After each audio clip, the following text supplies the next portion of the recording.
or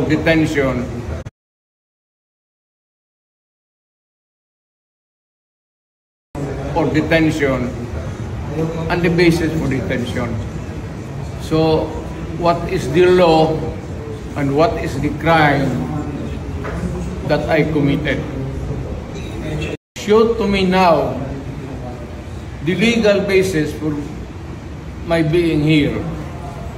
As apparently I was brought here not of my own volition. It's somebody else's. Kung hindi ibang tao, ikaw siguro, because this is your structure. So you have to answer now for the deprivation of liberty. Inspector General naman kayo. Alam mo ba na hindi man lang siya na-serve kung anong kaso kung sinacharge sa kanya ngayon? Hindi niya alam. No? Kahit na PI man lang. Alam mo, ang charge sa kanya nasa dyaryo lang. And then, hindi pa kayo na ano na ganito ginagawa natin. Sumusunod tayo sa isang entity na hindi na tayo member. Nag-withdraw na tayo.